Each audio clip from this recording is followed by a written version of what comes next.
Welcome back, ladies and gentlemen. Good afternoon to the Cyber Attack Singapore 2020 live stream webinar. As we has gone through a lot of session this morning, I'll recap for those who have just joined us this afternoon. The Cyber Attack Singapore that we run annually in Singapore. This is not a replacement of the show, but this is an added education webinar for everyone. I also basically host an interview one-on-ones with a number of speakers on a weekly basis. You can check out my YouTube channel as such. And also, for some of you that actually have questions while you listen to Sylvain's presentation later on, you're welcome to basically put on a chat box, or you can ask a question right there. Now, as we all basically go on all today, and as we think, we know that now we're living in a very unusual circumstances, and today we have our presenter today from WatchGuard, Sylvain Lejeune. Sylvain, I believe that are you French? Yes, I am indeed. Yeah. Nobody is perfect. Sympathy to all French people. I know there's a huge battle that you guys are fighting at the moment, but you're based in Singapore, right? Yes, that's right. I've been in Singapore for years, since 2000. Okay, you're slightly breaking up there, so you might have to slow down a little bit because sometimes, with this kind of internet webinar, there are some issue with the internet and that sort of things and stuff. And I believe that you live in Singapore quite some time, and you're also helping a lot of Singapore company, not just Singapore company, but Southeast Asia and Asia Pacific firm to overcome their cybersecurity issue. And today, for all day, we actually did talk about a lot on remote access, working from home, strategy tips and stuff. And last but not least, we are talking about a mobile workforce. And mobile workforce are not just constrained in a time like the COVID-19. It actually applies to our day-to-day work now. I travel a lot. You travel a lot. A lot of people travel a lot. And how to basically use this digital initiative to secure your environment. So pass to you, Sylvain. Thank you so much for coming on board as a presenter. But ladies and gentlemen, please give a warm welcome applause to Sylvain that is going to join this. There's a little icon there you can click. Thank you so much. Pass to you back, Sylvain. Thank you, Jeffrey. Wonderful. Appreciate the opportunity. Is the sound okay? Can you give me feedback? Right. Well, thank you for taking time away from your busy schedules. Very unusual times indeed. Let me share my screen now. We put together a slide for you, And it's all about keeping the mobile workforce and your digital initiatives secure. For the nice introduction, my name is Sylvain Lejeune. I'm running the pre-sales and the sales team in Asia Pac for WatchGuard Technologies. We're a technology company in cybersecurity, headquarters out of Seattle. All right. So first of all, to share with you the topic for our discussion today. And the first topic is going to be around the future, and future started now, the future of working and learning, and how these trends are accelerated now, with a focus on the risks that we all need to watch, IT professionals, as business leaders. There's a number of risks that we need to watch as we have workforce working from their home office in particular. The second piece of the agenda is around some quick steps to craft and to implement swiftly to build a BCP, business continuity. Then we're going to focus on 5 key capabilities that WatchGuard Technologies. I'm gonna stop you there. There's it's breaking up from you. It's a lot of intermittent there. Right. Can I suggest that you log off and then log back on again to see if there's actually better? Okay. Yeah. All right, let's do that. While you do that, I'm going to entertain all our 50 plus guests here. I'm going to talk about the situation in Hong Kong and the precaution that we take. And I'm not so sure there's any difference than in Singapore or KL, because I know that some people actually log on from Kuala Lumpur or Australia or any other country. So up until about 2 or 3 weeks ago, Hong Kong did pretty well in terms of flattening the curve. We have about almost close to 200 cases, but about 180 were on their way for recovery. And obviously, with the second wave of infections, the number of students coming back from US, and also because of spring holiday, coming back from US and Europe and that sort of thing, and that bump up a lot of infections. I mean, the numbers has gone up again. I'm pretty sure it's the same as in Singapore and a lot of other places. So early this week, Hong Kong announced measurements that only 4 people allowed to eat together. And I have my family's a total of 5 people, 2 adults and 3 kids. So I was joking, and it's like, it's nice now. You can sit with the 3 kids. I will sit alone and watch a video. Obviously, that didn't go down well. And in between that, there's also all the restaurants only allowed to take half of the capacity that they used to basically take. So if you've been to Hong Kong, most of the restaurants are tiny. So you literally sit next to a stranger when you eat anything or eatery or anything like that. This one time, me and Kenneth were basically just going anything like that. Literally, the guy, I almost about to kiss that guy. That close is basically eating something. Okay. So right now, for Hong Kong restaurants or eatery to implement like that, they can only fit about 3 or 4 people in the restaurant in the eatery. Slightly Chinese restaurant making dim sum is slightly better. They actually have a bigger place they can actually accommodate. But that's the measure that we're taking, and pretty much they close all the parks and also playground for kids. So we have to be very creative. Having to say that, Hong Kong has a culture of going hiking, and the weather is actually quite nice. It's actually not hot or anything like that right now. So on the weekend, my God, the hiking trip, like the mountain is full of people. The shopping center is closed or empty, but the mountains and all sorts of outdoor area are full of people. Oh yeah, kind of say no alcohol. Yeah, they can't sell alcohol now. Is that true? I thought they could. Apparently, drinking alcohol make you make a lot of wrong choices. So they didn't. So from the fellow Singaporean, or any extreme measure that you guys take to flatten the curve, welcome to share. We don't have to talk about IAM stuff until Sylvain come on board.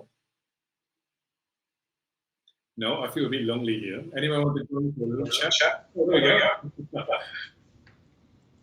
All right.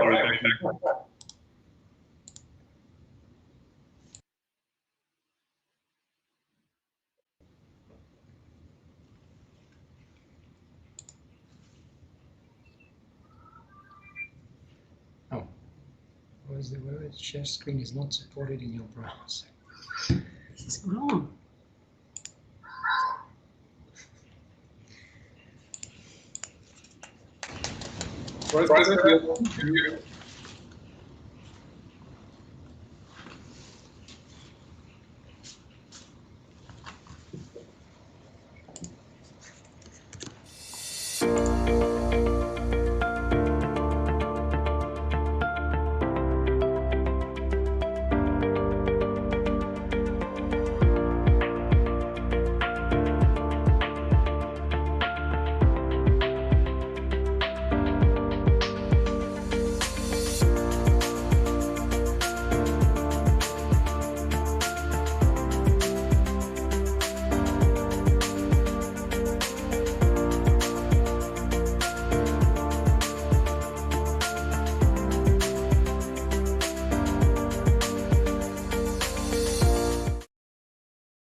Here we go. The sound is good now.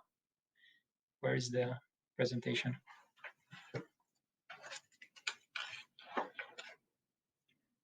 Sound is good. All right, beautiful.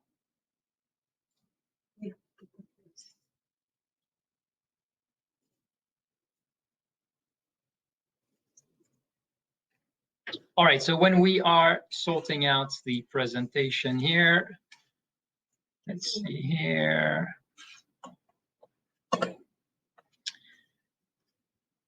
You can hear me good now? Loud and clear. Very good. Go ahead and share your presentation. Yeah, that's what we are doing now.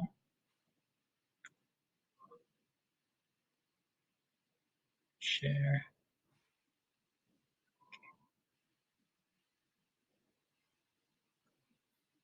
Okay, so I was sharing with you that WatchGuard Technologies is focused on cybersecurity with a focus on the mid-market, and we have divided our agenda into 4 sections. One is around the future, which started now, the future of working and learning, and how there's been an acceleration of digital trends and the risks to watch. There's a number of risks that we have to watch as IT leaders, as business owners, and how to build swiftly and implement a business continuity plan. Very, very critical.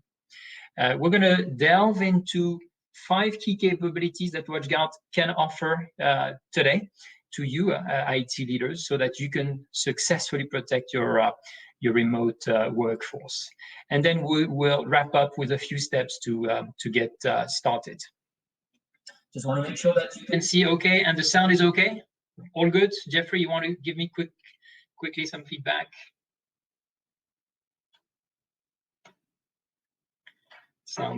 Looks good. All right.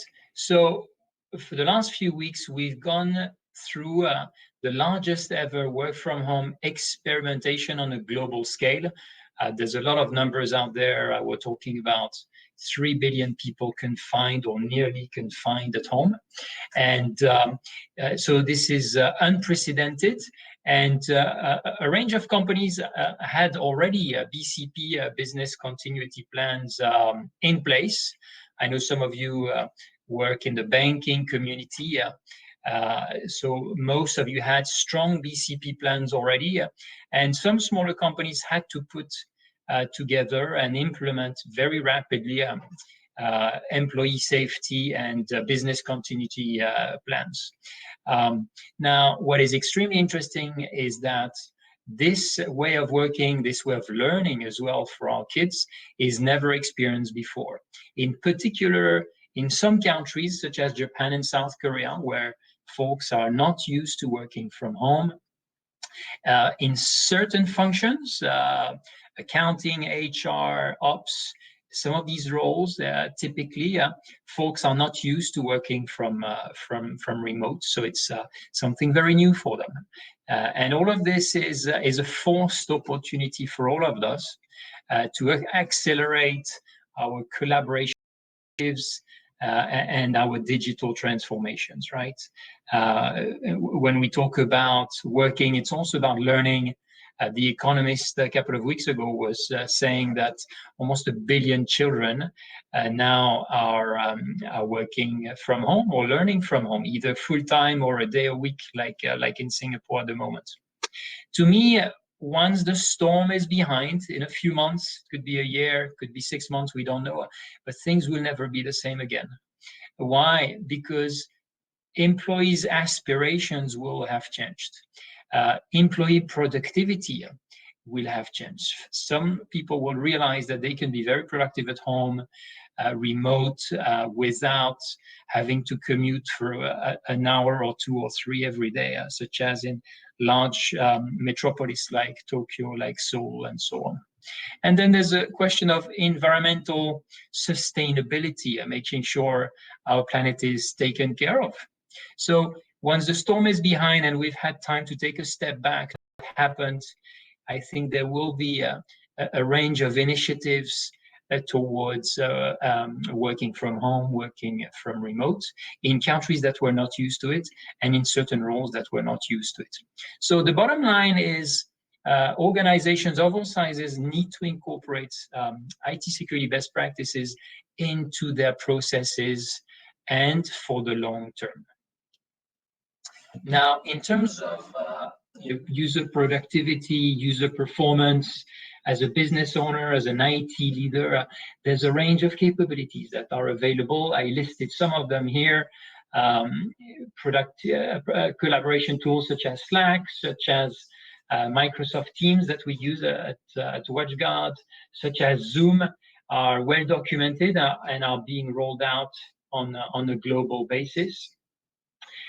In order to support remote workers, there's a range of remote desktop capabilities to support the capabilities that they have on their desktop. TeamViewer is a really good platform as well. And these are technicalities, these are technical tools that are available to us. And we really need to make sure that they are secure. You've seen probably capabilities such as Zoom, which are whose usage is being drastically expanded. Companies around the world are adopting Zoom on an increased basis. Now, what are the risks when you have a large number of your workers who are going remote, working from home from one day to the next? Well, essentially, the company perimeter, the company boundary has been extended to our houses, which is something completely unprecedented, which means that the company perimeter is completely different now. There's a range of vulnerabilities all of a sudden that appear in the remote connections that employees are making from their home back into corporates. Potentially some desktop computers have been taken home, they're not properly configured. You have a range of company devices that are exposed, or personalized devices that are used to access corporate systems and sensitive data. So, things to really think about is VPN split tunneling. Split tunneling is a term that describes the fact that some applications and web access are being secured, going through a VPN, a virtual private network, and some web and other applications are not. So separating home and corporate traffic, which is an issue because the endpoint of the user can be infected, and then this infection can break into the corporate network as well. Weak password and credential-related breaches is something that should be top of the agenda. Passwords are easily stolen, passwords are easily forgotten, and when you have access to a username and password, there's many things that you can do as a fraud actor to breach into a corporate network. Wi-Fi networks have a range of security gaps. We're not going to go into the details here, but when you use a Wi-Fi network, there are plenty of security gaps that are around and that a rogue access point can leverage to get in your corporate perimeter. Shadow IT is another one. Shadow IT is the use by employees of applications and capabilities that have not been sanctioned by IT. And in a time of tension, in a times when maybe not all the rules and guidelines have been set up, it is very easy for employees to, and they have good intentions, it is very easy for employees to deploy new applications that have not been sanctioned by IT, and that opens up some security vulnerabilities. Finally, I would mention also endpoint patch management. When you work from remote for many weeks, potentially months, those systems need to be onto the latest version on a regular basis. So you need to cater for that as an IT leader. So fraud actors can leverage the various attack vectors that I listed, and these are only some of them, to access your data, to access your financial assets, to access your business systems. So I will mention a few steps to build and execute a business continuity and remote work plan. First of all is determining the additional increased risks. We mentioned some of them. Shadow IT is one. Devices which are either lost or not properly configured, for personal devices used to access business systems, patch management. So determine as your first step, what are the increased risks that you have now with all your workforce or most of your workforce shifting to work from home. And then put together, if it's not done already, some rules and guidelines regarding the sanctioned applications, sanctioned collaborative platforms that you are accepting. And then there's some really critical capabilities around a secure VPN connection, avoiding split tunnels, as I shared earlier, making sure that employees are aware of not clicking on some links or on some attachments. There's a lot of communication around COVID-19 at the moment from legitimate businesses sending you updates. It is really important to make your users aware of not clicking on links and attachments, because this could compromise endpoints, and that could be an attack vector. We shared with you earlier the fact that you need to set up a proper help desk for your remote workforce and helping them with capabilities such as TeamViewer, for example. Multi-factor authentication and phishing protection are essential to make sure that the folks who are logging in from remote, from their home office into business systems are the ones they claim to be. And also phishing protection, because we see a surge over the past few weeks about URLs that are basically exploiting the COVID-19 crisis. So these are quick steps to build a business continuity plan. And again, we have limited time, but we'll be very happy to spend more time with you if you engage with us. Okay, so I'd like to share with you 5 capabilities that WatchGuard offers you, IT leaders, so that you can protect swiftly your remote employees. And most of these capabilities can be deployed without physical face-to-face deployments. They can be deployed in the cloud or using a small agent on endpoints. So here's a summary. The mobile VPN client is a critical one. I mentioned a few times earlier. We support a range of protocols, SSL or IPv2, depending on the applications and your bandwidth requirements. You may use one or the other. Building a personal firewall for your endpoint is also a really good capability. Multi-factor authentication, we're going to spend a few moments on this. DNS WatchGuard is a capability in the cloud as well to protect against phishing and to do content filtering, and also provide education to the users around not clicking on the wrong links, on compromised links. And the final capability is threat detection and response, TDR, which is a correlation engine between the endpoints and the network. All right, so we're going to review these capabilities in the next slides. The first one is our VPN capabilities. If you go to our website, WatchGuard.com, you will see you will have a map of the different firewalls. We call them fireboxes from WatchGuard, and how many mobile VPN tunnels they allow. We have a range of appliances. Some are small, some are medium, some are large. Depending on the size of the appliance that's going to be sitting at your corporate, you can allow from anywhere from 5 mobile VPNs here on the bottom left, and with our Firebox T15, all the way up to an unrestricted number of mobile VPN tunnels with our Firebox M5600. So I encourage you to go onto our WatchGuard.com and look at this comparison chart to see how many VPN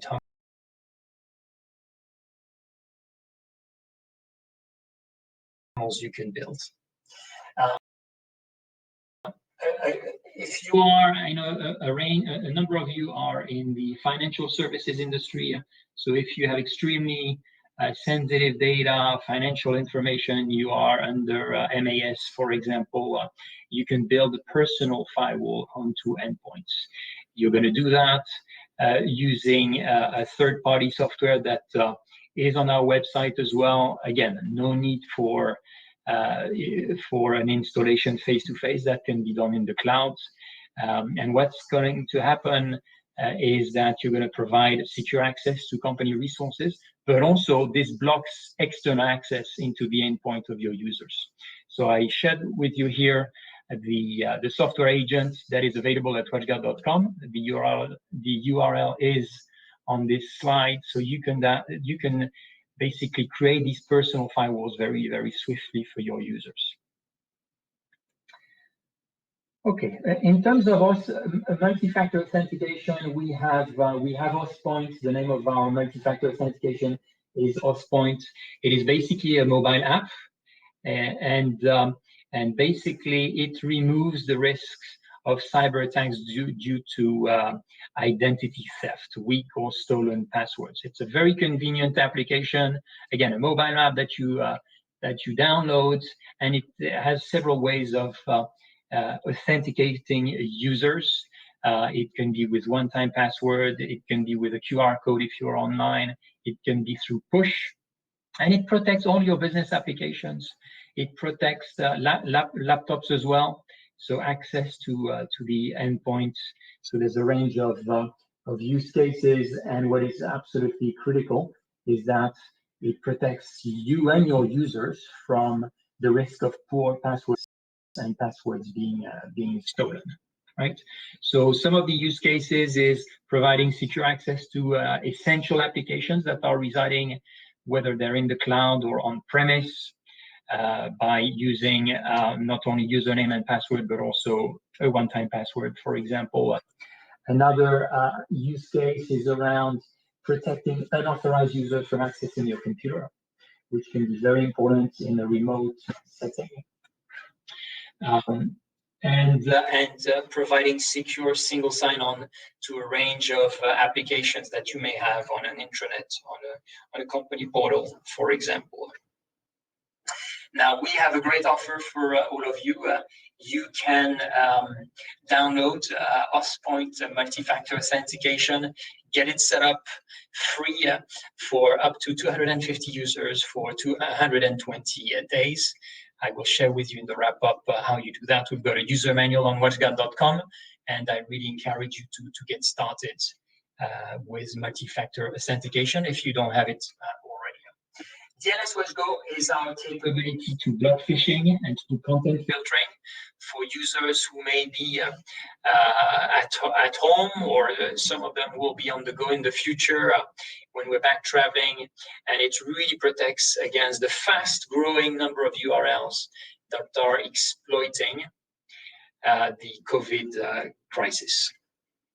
The way it works is that when a user who's outside of the firewall and at home is initiating a URL request, our database will block his request if we see that the URL has been compromised. So it's a great capability to make sure that users do not go on compromised URLs. And the other thing is it provides also with a mini training. Here on this slide, you can see a little video that the user is provided when he is about to go to a compromised URL, and we block this connection, but we also deliver, the DNS WatchGuard also delivers a mini 5-minute training.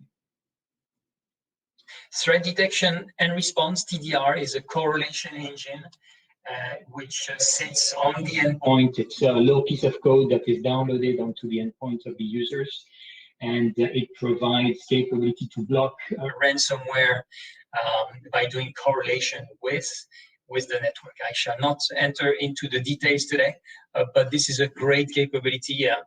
Talk to us if you're concerned about evasive malware, ransomware, and so on, and we will share with you more about TDR, which is part of our total security suite, a range of capabilities against phishing, against advanced malware, and so on. Right, so as a quick wrap up, we have these capabilities available for users, up to 250 available now for trials, for quick deployment up to 120 days.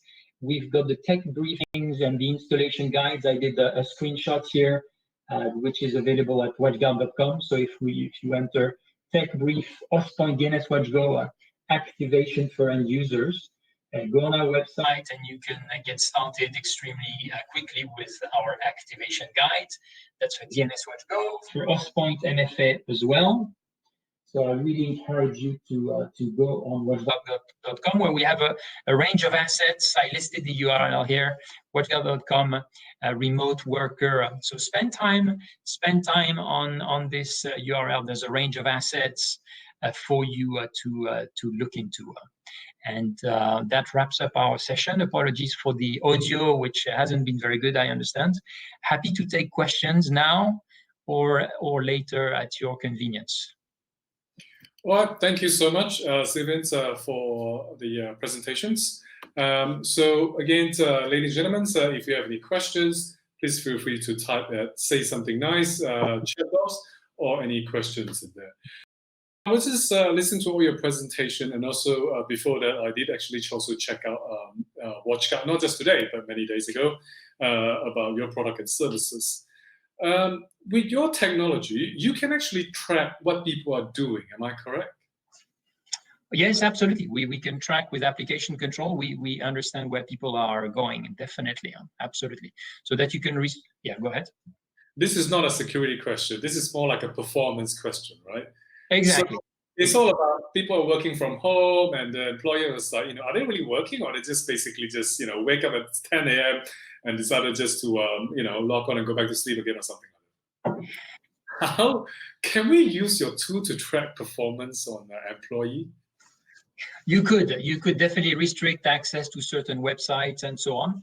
But, you know, I think there's a couple of things in terms of performance, productivity that are very, very important in times of crisis here. Number one is in terms of performance, it's very important for IT leaders and business owners to set results orientated performance management systems, right? Where you can track and review KPIs and objectives on a regular basis. So yes, Jeffrey, you can definitely track what people are doing, but I think a very smart way to do it is to be very, very clear, having a very clear line of communication around KPIs, objectives, and tracking them on a regular basis using capabilities I mentioned, such as Zoom, such as Microsoft Teams, and so on. Okay. Now, we have not much of a question, but I think it's a comment. Daniel was commenting, most secure and best performance will be IKE v2 and followed with IPsec and SSL mobile VPN. SSL mobile VPN, which is, I mean, your core product itself. Can you comment on that? Yes, that's right. Absolutely. So there's different protocols that are used for mobile VPN, depending on the bandwidth, depending on which applications you're going to access. You have several options. We support all of them, IKV2, IPsec, and SSL. So I encourage you to get in touch with us, share with us what is your use case, and we will give you more guidelines about what is the best protocol to use in your specific situation. Okay. Now, I know that in Asia Pacific, a number of countries are basically in lockdown stage. Hong Kong, not exactly. People can still go to work if they choose to, but most people are sensible because we went to SARS before, we prefer to stay home, just basically flatten the curve. But I just read the news today that Indonesia, they decided not to do lockdown whatsoever. People can still basically free to go wherever they like, etc. and that sort of thing. I think some of the countries in Asia Pacific also have the similar mindset. But if this thing doesn't go down, sooner or later, it will basically go to lockdown stage. If that's the case, once it's locked down, then everybody will have to go to work from home. What is your last advice where they need to install, deploy, so they don't actually scramble the last minute and say, crap, I need to work from home now. What do I do? That's right. That's a good point. Most of the 5 capabilities I mentioned are deployable without face-to-face meeting, without installation face-to-face, on-site installation that is not needed, that these agents can be downloaded from the cloud very swiftly and through our partners or directly as well by end users. So again, contact us and we will help you with getting set up, whether us or our partners. But the capabilities that I mentioned earlier, you do not need on-site installations. Okay, great. The last comment from Daniel is that you can monitor what user doing from home. Now, this is, I'm not so sure this is scary or this is actually more, but it is a good point where, you know, if you monitor performance KPI, that is the thing, I think the tool can be useful. Thank you, Sylvain. Thank you for fantastic insights and presentations. And we hope to see you soon. Thank you, everyone, for joining today webinar series, the Cyber Attack Singapore live stream series. We will basically resume back tomorrow again at the same time, 9:15, to our new set of topics and such. Up to then, if you basically have anything you'd like to ask Sylvain directly, you feel free to email him. But please give him a thank you applause by showing the little icon applause to Sylvain and everybody in this particular group. You're welcome. Thank you. See you soon. Bye-bye.